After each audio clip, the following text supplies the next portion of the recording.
네, 이어서 그 고대근동 두 번째 앞 영상에 이어서 해보도록 하겠습니다. 지난 시간에 제국 얘기를 하다가 덜 끝나서 제국이 이제 1000년기로 넘어오면 아시리아 정치사에서 획기적인 변화는 제국의 단계로 들어간다는 거죠. 그래서 보통 이게 이제 BC 9세기로 우리가 이제 알고 있습니다. BC 9세기가 바로 이 시기가 되는데 이때 이제 아시리아에는 드디어 제국이다. 이때 누구냐? 아수르 나시르 팔이라고 하는 사람이 났고 그 다음에 유명한 샬마네세르 3세 이 두 사람 때 이제 구축되는데 보통은 뒤에 있는 이 사람 아주 중요한 사람이에요. 샬마네세르 이런 이름이 많이 있는데 3세입니다. BC 9세기 아시리아 왕인데 이때 만들어 가지고는 뭐냐? 샬마네세르 3세 BC 9세기 드디어 아시리안 임파이어를 만듭니다. 그래서 제국의 원조가 되는 거죠. 이제 제국이 이제 아시리아 제국이 나타나요. 아시리아 제국이다. 이렇게 얘기할 수 있습니다. 자, 그래서 이 사람이 그 주변에 있는 많은 나라를 복속을 해가지고는 이제 그걸 만들어버려요. 이거 궁금하면은 여기 파워포인트에 그 몇 번째를 보냐면 23을 보세요. 그 지도 나오는 거 보면 여기 자세히 보면은 그게 나와요. 그 확대해서 보면 이 영토 경계가 언제냐 하면 요 보라색 안에 들어있는 시기가 샬마네세르 3세입니다. 자세히 보면 858에서 824년에 이르는 동안 왕으로 다스리는 그 기간에 요 보라색 안을 갖다가 아시리아 영토로 다 집어넣었다. 어마어마하게 커져버려요. 그리고 밑에 이제 나오면은 아수르 바니팔이라고 해서 아시리아 제국이 끝나기 직전 왕인데 그래서 한 200년 후가 되면은 훨씬 커지는데 어디까지 잃어버리냐면은 이 주황색 안에 있는 모든 땅 그러니까 이집트까지 다 들어가는 땅에 이 통치를 하게 됩니다. 지금 제가 얘기하면 샬마네세르 3세입니다. 이 사람 때 드디어 제국이 된다는 거죠. 제국이 세계 최초의 제국. 뭘로? 바로 철기 무기와 빠른 말을 이용해서 전차를 통해서 급속한 정복을 완성했던 무지막지한 무력의 제국이었던 아시리안 임파이어가 완성이 된다는 거예요. 그래서 이 사람식이 이제 제국이 되고 그러다가 이제 오래 가지 않고 내분에 시달린 자기 나라 내분이 자기 이제 권력을 갖다가 차지하려는 사람들끼리 이 권력 쟁탈전이 있다 보니까 잠잠해서 힘이 좀 빠져 있다가 언제 다시 이제 부각이 되냐면 여기 나온 것처럼 745에서 627년 사이 아시리아 망하는 거는 600년 가까이 돼야 돼요. 근데 627년도 아니고 약간 더 걸리는데 이때가 완전한 전성기 새롭게 다시 번성기가 나옵니다. 이걸 갖다가 보통 신아시리아 제국이라고 해서 네오 아시리안 임파이어라고 얘기를 합니다. 네오 아시리안 임파이어. 그래서 이 시기에 6명의 아시리아 왕이 있으면서 자세한 건 이제 이 수업이 진행되면서 강론으로 들어가기 때문에 자세히 나오는데 이 시기를 거치면서 아시리아는 그야말로 무지막지한 제국으로서 아까 제가 얘기한 것처럼 주변에 있는 많은 국가들을 갖다가 복속시키고 꼬박꼬박 조공을 받죠. 조공을 제대로 하지 않으면 가차없이 들어가서 본때를 보여주는 거죠. 이 종주권을 확인하는 누가 주인이고 누가 종속이 되어 있느냐. 그래갖고는 이제 확인해갖고는 다시 공납을 받고 이런 식으로 해서 제국을 다스려 나갔다는 거죠. 자, 그래서 이 제국의 시대가 이제 이어지게. 그러고 난 다음에 이제 뭐가 되냐면은 아시리아 제국이 망하게 되는 거는 바빌로니아와 주변에 있는 메디아라고 하는 이란계 부족이 연결이 돼가지고 아시리아가 내분에 시달리던 그 620년 이후에 이 상황을 이용해서 쳐들어가 버려요. 그래서 별로 힘들이지 않고 아시리아를 멸망시키. 그러고 난 다음에 생긴 게 뭐냐? 네오 바빌로니안 임파이어라고 이제 우리 얘기해요. 여기는 제가 안 써놨는데요. 네오 바빌로니안 임파이어. 자, 신 바빌로니아 제국이다. 예? 이거 제국이래요. 이만 쓸게요. 자, 임파이어라는 게요. 그래서 600한 년 한 되기 직전에 정확히 몇 년이라 말하기 힘든데 이때 이제 네오 바빌로니안 임파이어가 신바빌로니아 제국이 형성이 되어서 605년으로 볼까 하여튼 약간 539년까지 그러니까 페르시아 세력이 등장할 때까지 길지 않은 기간 동안 또 하나의 제국으로 다스리고 이때 나오는 게 유명한 느부갓네살이라고 성경에서 나오고 그러고 난 다음에 현대에서 다른 표기에서는 네부카드네자르라고 하는 왕이 나오는데 이 사람 때 번성기입니다. 그래서 특히 예루살렘에 쳐들어가서 예루살렘 성전을 갖다가 파손한 왜냐하면 그 전부 금으로 되어 있기 때문에 금을 파고 오기 위해서 예루살렘을 포위하고는 정복하고는 금을 끌고서 와요. 금만 갖고 오는 게 아니라 노동력을 다 끌고서 와요. 그래갖고 엄청나게 많은 남녀 다 노동력이 될 만한 사람 힘없는 사람만 빼고 이 바빌로니아까지 긴 거리를 갖다가 끌고 갔다는 게 이걸 갖다가 뭐냐면 이제 강제 이주라 그래서 deportation이라고 그런다는 거죠. deportation 강제 이주 강제로 잡아가기 그래서 그걸 했던 사람이 신바빌로니아 제국의 네부칸네살인데 deportation이다 이렇게 강제로 잡아가기 강제 이주를 시켰다는 거죠. deportation 밑에 있어요. 강제 이주 강제 자 그래가지고 이거하고 이제 모양이 비슷한 게 뭐냐면 역사에서 알아야 되는데 이 모르는 사람 되게 많아요. 여러분들 뭐가 있냐면요 6.25 전쟁 때 9월 15일 날 1950년이죠. 인천 상륙 작전이 성공하고 난 다음에 서울이 다시 탈환될 때까지 얼마 안 걸립니다. 9월 29일 정도 되면 서울을 탈환하거든요. 그러면 그때 공산군들이 이제 쫓겨갈 때에 뭘 하냐면 그냥 간 게 아니고 자기들이 필요한 사람 잡아갑니다. 뭐 정치적이거나 노동력을 쓰거나 아니면 뭐 군사력으로 쓰거나 해가지고 끌려간 사람들이 있어요. 놔두고 가기에 조금 데려가는 게 좋다고 판단돼서 그래서 이 철사줄로 꽁꽁 묶여서 정신없이 끌려간 사람들이 있는데 이게 이제 디폴테이션 아닙니까, 그죠? 그래서 이제 속설에 의하면은 정확한 건 모르겠는데 한 천리를 갖다가 막 논스톱으로 끌고 갔다고 하는 그런 얘기가 있습니다. 자기들이 필요하니까 끌고 간 거죠.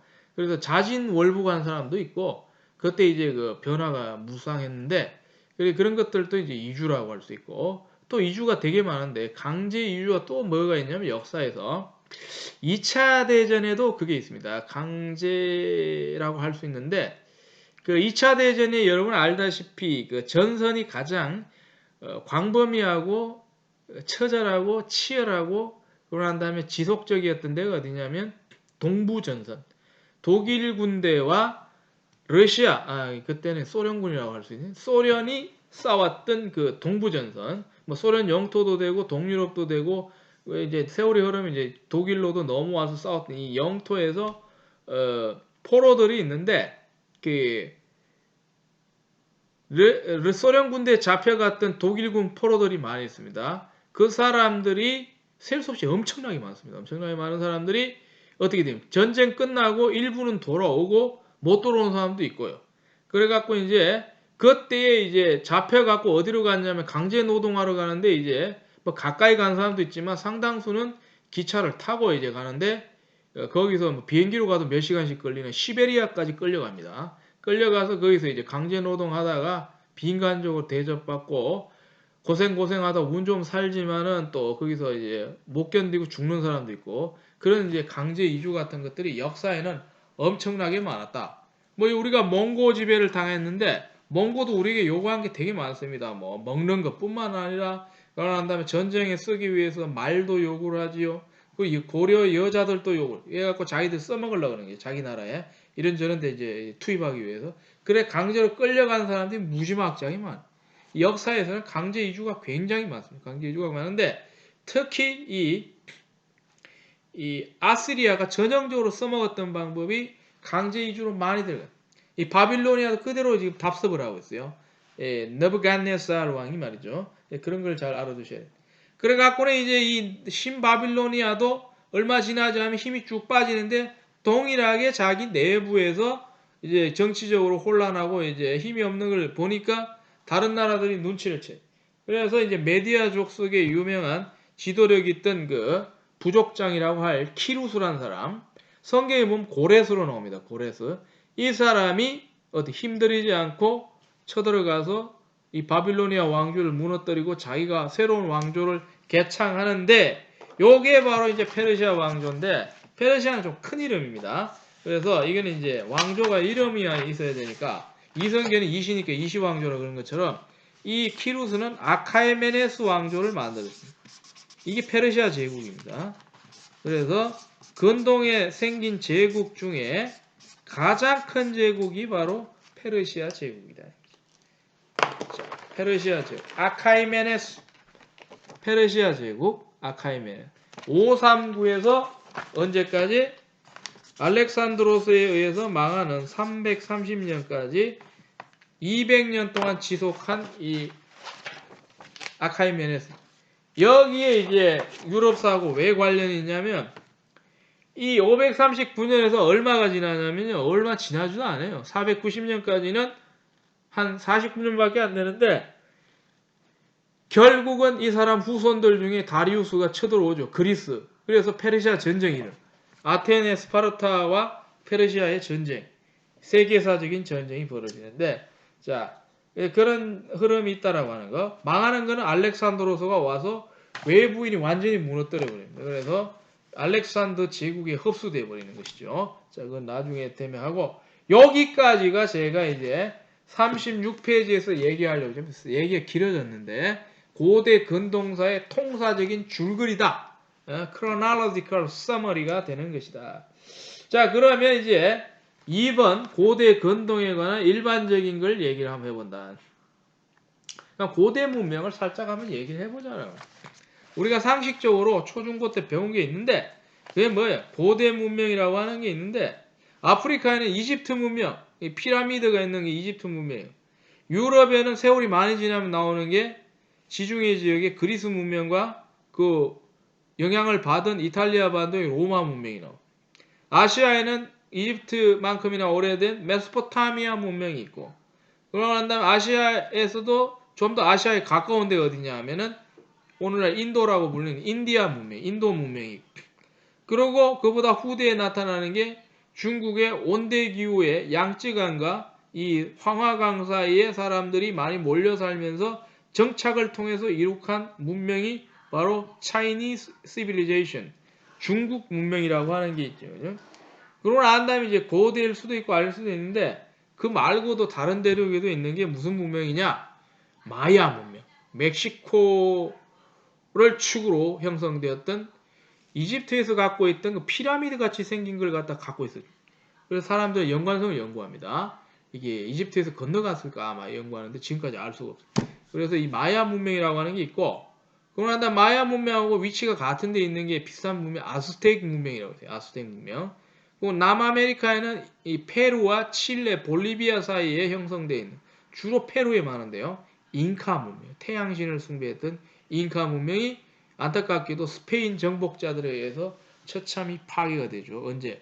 그 르네상스 시대 정도 되면 이제 그런 일이 벌어지는데 이런 문명들이 이제 우리가 아는 이런 문명들이 있다 이 말입니다. 자, 이런 걸 상식적으로 우리가 얘기를 하면 그러면 말 나온 김에 문명이 뭔지를 한번 우리가 생각을 좀 해보자라고 하는 게 문명의 개념이라고 제가 간단하게 정리를 했는데 통상 일반적으로 원시적 생활 상태에서根本적으로 변화된 즉 기술적으로 발전된 삶의 방식을 가능케 한 물질적 요소들의 응집체다라고 이제 우리가 얘기를 할 수가 있다 이 말이에요.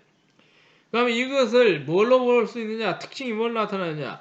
물을 다스릴 줄 안다는 거죠. 치라고 하는 말 다스리다는 말이죠. 옛날에 물의 지배를 다스릴 줄을 몰랐는데 사람들이 기술이 생기니까 물을 갖다가 활용할 수 있도록 저수지도 만들 수 있고 둑도 만들 수 있고 그러다 보니 농사를 할 수가 있고 옛날에 농사 꿈도 못 꿉니다. 왜냐하면 사람들이 머리가 돌아가야 이걸 하는데 사람만 많다고 되는 게 아니죠. 기술이 되는데 그러다 보니 관계를 한단 말이야. 물길을 만든다는 거죠. 물이 갈 길을. 그러면 논농사를 지을 수가 있는 것이고 그러니까 떠돌이 생활할 필요 없이 한 군데 눌러 앉아도 내일 모레 농사 짓고 가을 되면 계산 나오죠. 수확하고 겨울에는 어떻게 버티고 봄 되면 다시 씨 뿌리고 이런 개념이 나온디. 그래서 문명이라고 하는 게 이런 게 돼야 돼. 치수가 돼야 되고 관계가 돼야 되고 그러고 난 다음에 정착이 돼야 된다. 세틀먼트 한다는 거죠. 자, 문명의 개념은 20세기 가면 또 많은 학자들이 관심을 가지게 돼요. 중요시 된다. 슈팽글러와 토인비 우리가 배운 사람 있죠, 그죠? 순환론적인 역사관에서 문명을 가지고서 인류사를 이해하려고 했다라고 하는.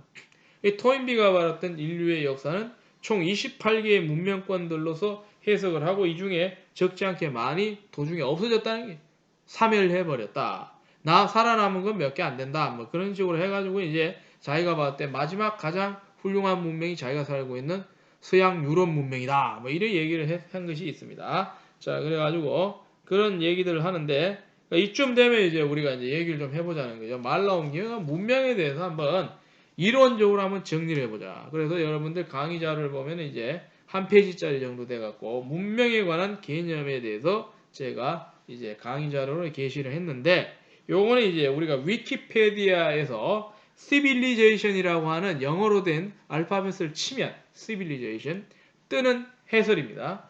개념이 나와 있는데 뭐 길게 나오지는 않습니다만 여기에 문명에 대한 기본적인 생각이 완전히 압축적으로 들어있기 때문에 여러분들 이제 사학과 정도 돼서 이제 전문적으로 하려면 이 정도는 깊이 있게 묵상을 할 수 있어야 됩니다. 읽으면서 풀어서 한번 설명을 해보려고 하니까 한번 들어보시고 여러분들도 후에 요건 제가 번역한 거고요.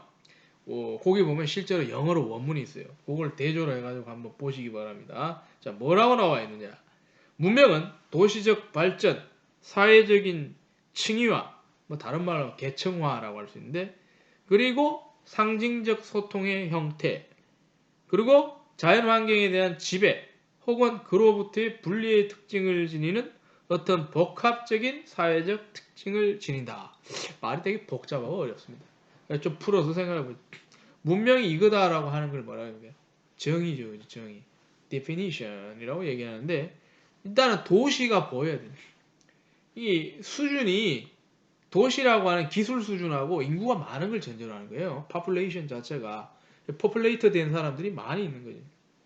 그러고 난 다음에 사람이 많다 보니까 질서가 생기고 미안하지만 높낮이가 생기고 잘 사는 사람 못 사는 사람 생기고 높은 사람 낮은 사람 생기고 부려먹는 사람 생기고 이게 종처럼 일하는 사람 생기고 이게 계층이 나눠지는 거죠.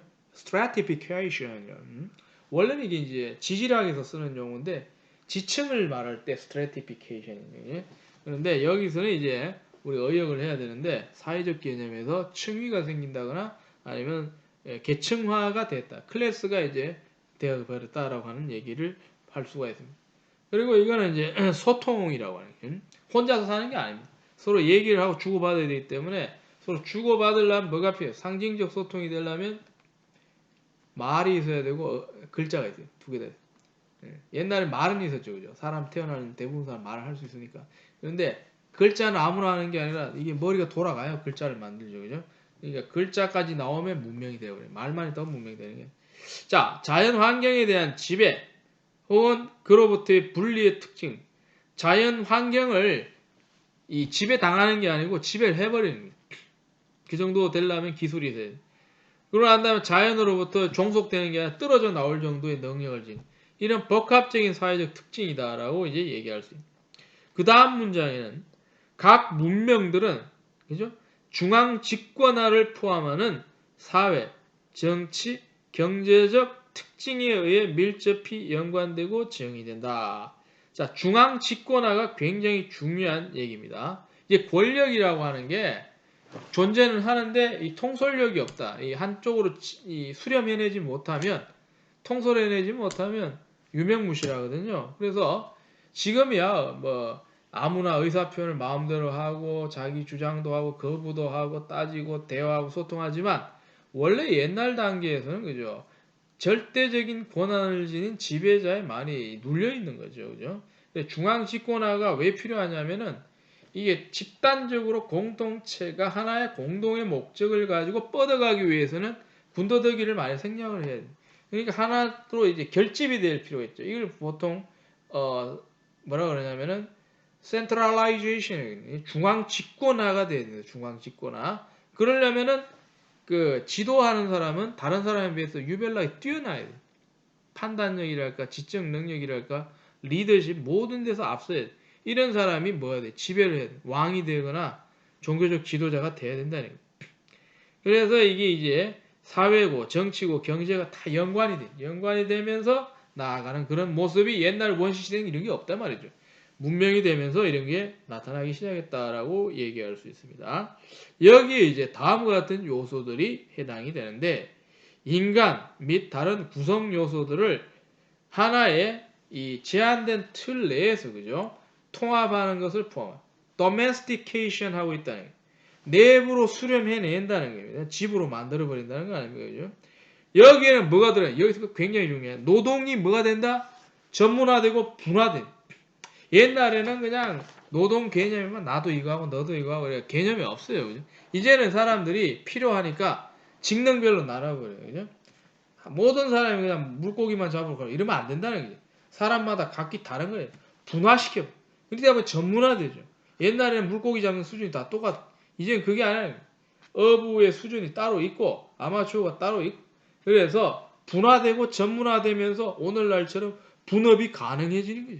이 분업이 획기적입니다. 분업이 획기적. 자, 그래서 전문화되고 분화되고 그러고 난 다음에 뭐가 생기냐면 앞서 나간다라고 하는 거 프레그레스죠. 그죠? 발전, 진보에 대한 이 인식이 생기면서 우월자의 지배에 대해서는 문화적으로 이 머릿속에 세뇌가 돼, 각인이 돼. 그래서 우월자를 인정을 해요. 나보다 우월자를 우리가 떠받들어주면 이 사람이 우리를 위해 사회를 이끌고 나갈 것이다. 왜? 나보다 낫기 때문에. 이렇게 해가지고는 위아래가 이제 형성이 되어버리는 것이죠. 그러다 보니까 뭐가 되냐면 기술이 뛰어나고 사람이 많으니까 드디어 큰 건축들이 나와. 모뉴멘탈 뭡니까? 빌딩 같은 것들이 나오죠. 그죠? 이 기념비적인 거. 뭐 말 그대로 그냥 기념비를 말할 수도 있지만 보통은 눈에 띌 정도 뛰어난 기념비적이라는 거죠. 기념비적인 건축이 일어나고 그러고 중요한 게 뭐냐면요. 세금을 이제 걷기 시작. 옛날에 원시시대 세금이 어디 있어요. 그죠? 자기 뭐 하루 먹고 살기도 바쁜데 그죠? 근데 지금 사회가 조직이 되니까 세금 필요하죠. 돈을 거두니까 그걸 걷어서 뭐 하겠다는 겁니다. 사회 공동을 위해 쓰기 위해서는 댐이라도 하나 만들고 큰 건축물 하나 만들려면은 이 재화가 필요한 돈이 필요하니까 세금을 걷어버리는 거죠. 거두는 주체가 뭐예요? 권력자가 걷어버리는 거죠. 그죠? 그러고 난 다음에 농경과 팽창주의에 대한 사회적 의존. 농경에 점점 의존해. 왜? 농사를 지금 먹고 사는 게 쉬워지니까 옛날에 자급자족이 갖고 뭐 어떤 날은 먹을 거 있고 어떤 날은 없고 이런 게 아니라 다 같이 농사를 지어버리니까 어떻게 돼요? 사회적으로 점점 이걸 의존하게 되고 팽창하는 거죠. 팽창주의. 그러니까 이게 팽창주의 달리 있는 게 아니고 영토를 의미하는데 땅을 넓게 차지하면 먹을 게 더 많은 거예요.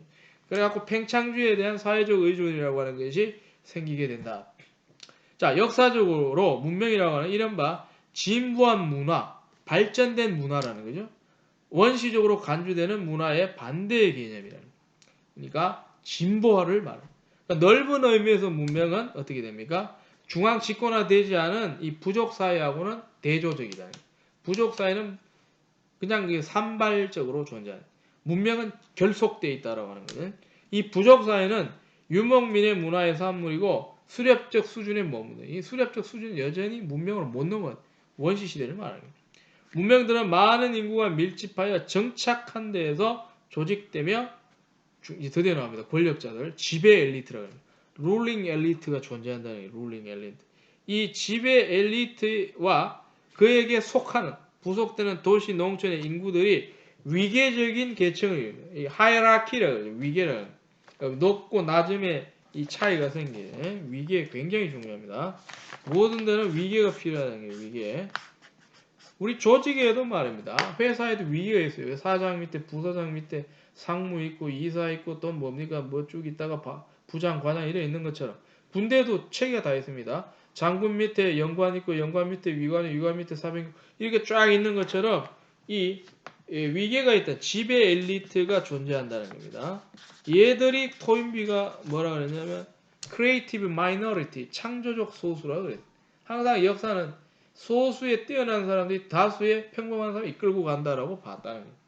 그래서 엘리트주의가 이제 형성이 되는데 이게 맞다 안 맞다 판단하기 힘들죠. 그죠? 다만 이걸 너무 강조하다 보면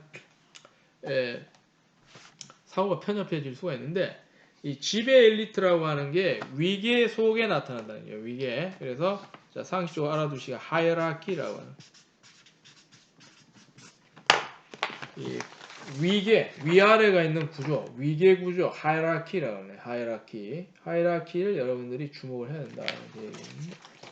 자, 그래가지고 문명 이런 구조를 지닌다는 거예요. 하위 계층은 대부분 격심한 농경에 관여하고 아무리 힘 있는 애들은 노동은 적게 하겠죠. 왜냐하면 명령을 내려야 되니까.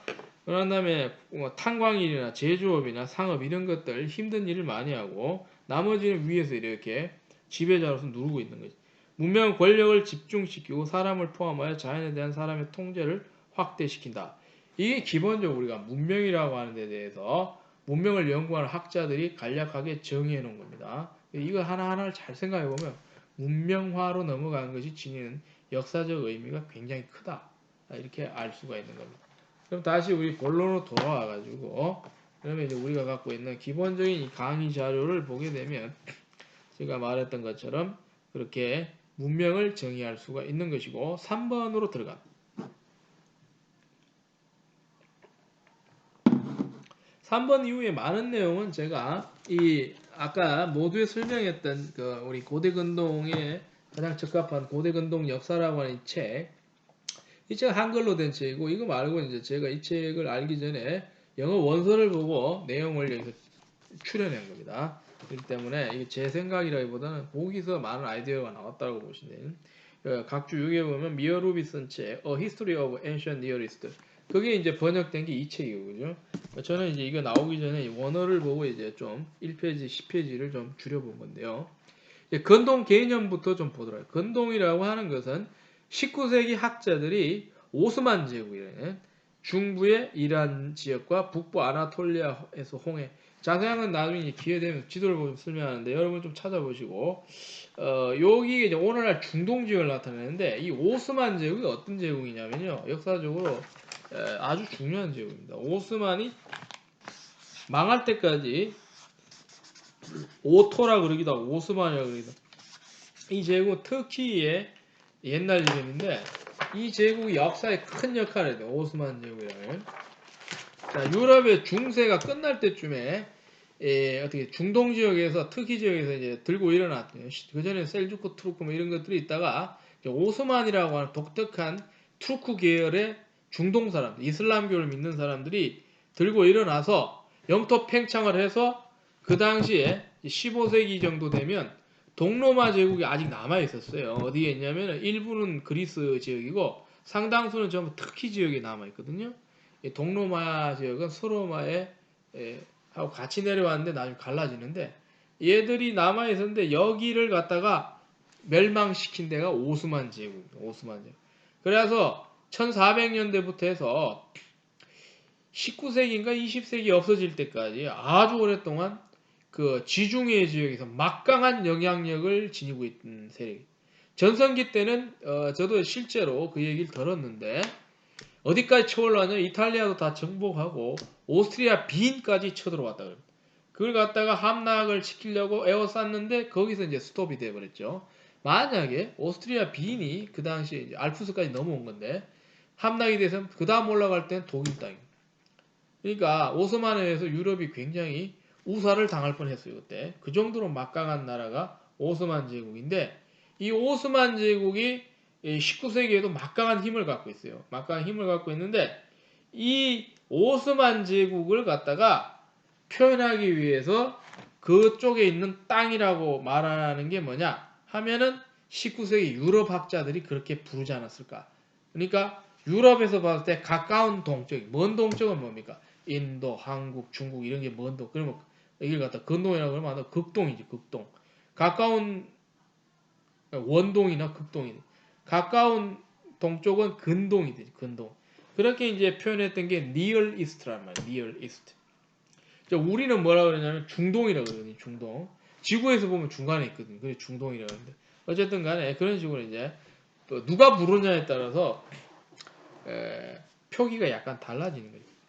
자, 지리적으로 해당되는 범위는 아까 제가 얘기를 했고요. 그리고 터키, 에게 해역에서부터 중부 이란, 북부 아나톨리아 지역의 홍해 뭐 이렇게 되고 있다는 거예요.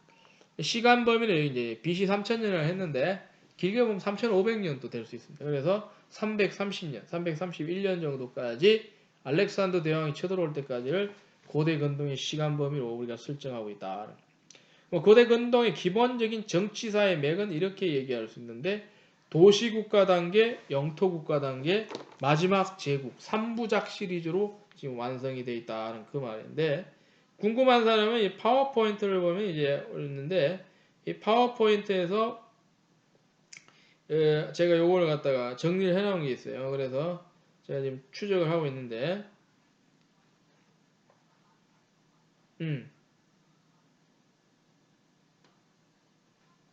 여섯 번째를 한번 보세요. 파워포인트 숫자. 근동의 정치사의 변천 과정이 나오죠. 도시국가 단계 해갖고는 기원전 약 2900에서 1500년대까지는 도시국가, 시티 스테이트라고 해요. 시티 스테이트. 우루 1, 2, 3왕조도 있고 고바빌로니아 왕조도 있고 영토 국가 단계는 1500년대에 이 정확한 건 아니고 대충 이렇게 얘기하는 건데요. 해가지고는 854년 아시리아 제국이 들어서기 전까지죠, 그죠? 카시투 시대가 있고 혼란했던 민족 이동기가 있고 우리가 역사를 알 수 없는 암흑기가 있으면서 영토 국가로 흘러왔다는 거죠. 이걸 이제 테리토리얼 스테이트라고 합니다. 테리토리얼 영토적 국가, 테리토리얼 스테이트라고 그러는데요. 좀 단어가 기니까 한번 적어봅시다. 영토국가, 테리토리얼 스테이트. 두 번째 단계가 territorial state, 영토국가 단계. 영토국가 단계는 territorial state라고 얘기해요. 그러고 난 다음에 마지막 단계, 3단계가 바로 1000년기 넘어오면 되는데 이게 바로 아시리아 제국부터 시작돼서 제국 시리즈죠. 아시리아, 신바빌로니아, 그러고 난 다음에 그 유명한 아카이메네스의 페르시아 제국, 마지막 알렉산드로스가 유럽하고 중동을 합쳐놓은 알렉산더 제국, 헬레니즘 제국 말이죠. 이렇게 흐름이 잡혀 있다라고 하는. 그 마지막 이 제국 시리즈의 고대에서 방점을 찍은 것이 바로 로만 임파이어, 가장 큰 제국이죠. 그리고 가장 막강한 제국, 로마 제국이다. 이렇게 이제 우리가 얘기를 할 수가 있습니다. 자, 그래서 이 제국의 이 시리즈로 나아가는 단계다. 그래서 이러한 이 경로를 갖다가 그대로 거친 나라가 어디냐? 우리 나중에 배우는데 바로 로마거든요. 로마는 처음에 라티움 언덕에서 형성돼 몇 명인지도 알 수 없는데 로물루스하고 같이 조그만 마을 하나 만들었는데 그걸 갖다 우리가 이제 마을이라 그러지 말고 이제 시티 스테이트라 하는 거죠. 로마가 시티. 그러다가 세월이 흘러가지고 이탈리아 대부분을 전부 다 정복을 해요. 통일을 해버리죠. 그러니까 270년대 BC. 그러면 뭐가 된다? 테리토리얼 스테이트가 되는 거예요. 로마도. 언제 제국이 된다? 대략 BC 200년 정도 돼갖고 지중해 대부분 나라를 자기 패권 아래 끌어안혀버려요. BC 한 200년. 이때부터 로만 임파이어. 체제는 공화국이에요. 그러나 황제가 없었지만 몸뚱이는 제국이 돼서 언제까지냐? 망할 때까지 AD 476년까지. 그럼 로마 제국은 몇 년짜리 제국이냐? 거의 700년 동안 제국이. 동로마는 계속 남아서 계속되지만 서로마, 우리가 말하는 유럽 쪽 그 로마 제국이라고 흔히 말을 하기 때문에 700년 가까이 로마는 제국으로 전성기를 누렸는데 최고 전성기가 어디냐면 BC 200에서 AD 한 180년까지. 요 시기가 전무후무한 로마의 최전성기. 전성기에 이렇게 길었던 제국이 없습니다. 인류 역사에. 그 정도로 로마 제국은 장기 지속적으로 발전했던 제국이다. 자, 다시 돌아와서 이제 우리 그러면 이제 사료가 있는데 사료는 뭐 갖고 공부하느냐? 고대 근동이 비문이 있단 말이죠. inscription. 그러니까 이 돌에다가 이제 이게 세게 넣죠. 글자를. 주로 전쟁 끝나고 내가 전쟁 이겼다 이걸 세게 넣는 거 아니면 전성비, 뭐 진흥왕 훈수비 같은 게 있는 것처럼. 그러고 난 다음에 이제 이게 점토판, 찰흙을 구워서 말리는 거. 점토판, 클레이 터블릿이라고 그러는데요. 이거를 왜 많이 쓰냐면은 이걸 웬만하면 훼손이 안 돼요. 파피루스에 쓰면 비 오면 많이 지워지는데 이건 비가 오나 눈이 오나 두드려 부수지 않는 한 지금까지도 4,000년, 5,000년 지나도 보존 상태가 신기에 가까울 정도 좋단 말이에요. 함무라비 법전 그 원본이 지금 4,000년이 넘었는데 그걸 4,000년은 넘지는 않지만 가까이 되는데 아니 남아요. 대단합니다. 시간이 다 돼가지고 여기까지 하겠습니다. 다음 시간 이어가지고 계속하고 어느 시점에 제가 번역하고 리포트에 관한 자세한 내용을 수업에서 다루도록 하겠습니다. 오늘 수고하셨습니다. 여기까지 하겠습니다. 감사합니다.